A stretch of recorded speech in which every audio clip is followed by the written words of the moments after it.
ఒక చెట్టు కింద ఓ సాధువు కూర్చొని జపం చేసుకుంటూ ఉంటాడు. అదే చెట్టు కొమ్మపై ఓ కాకి కూర్చుని ఏడుస్తూ ఉంటుంది. దాని కన్నీటి చుక్క సాధువు భుజం మీద పడుతుంది. సాధువు కళ్ళు తెరిచి కాకి వైపు చూసి ఎందుకు బాధపడుతున్నావు అని అడుగుతాడు.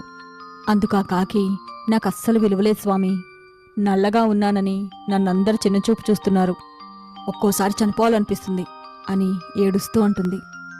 అందుకా సాధువు, దేవుడు మనకిచ్చిన దాంట్లోనే సంతోషంగా ఉండాలి, కానీ ఇప్పుడు నువ్వున్న పరిస్థితుల్లో నీకది చెప్పినా అర్థం కాదు. అందుకే నీకేమవ్వాలనుందో చెప్పు, నిన్నలా మార్చేస్తా అనంటాడు. నాకు హంసలా మారిపోవాలనుంది స్వామి అనంటుంది.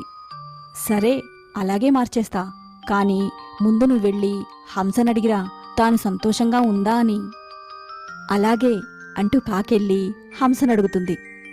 అందుకా హంస, నేనస్సలు సంతోషంగా లేను, నా జీవితంలో రంగుల్లేవుగా, అదే చిలకైతే చాలా సంతోషంగా ఉంటుంది అని చెప్పగానే కాకెళ్ళి చిలుకనడుగుతుంది. అప్పుడు చిలకేమో, నా జీవితంలో రంగులుంటే ఏంటట, నన్ను పంజరంలో బంధిస్తున్నారు గదా, అదే నెమలి జీవితంలో రంగులు ఉన్నాయి, అది స్వతంత్రంగా బయట తిరుగుతూ చాలా సంతోషంగా ఉంటుంది అని చెప్పగానే కాకి నెమలి దగ్గరికెళ్ళి అడుగుతుంది.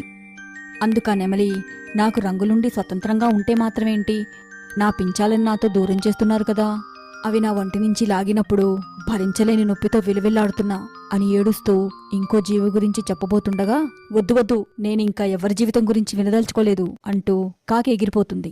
అలా ఎగిరిపోతూ ఆలోచిస్తుంది, సాధు చెప్పింది ముమ్మాటికి కరెక్టే, మనకంటే ఎదుటివాళ్ళు సంతోషంగా ఉన్నారనిపిస్తుంది, కానీ వాళ్ళ జీవితాల్లో ఉండే కష్టాలు బాధలు వాళ్లకుంటాయి.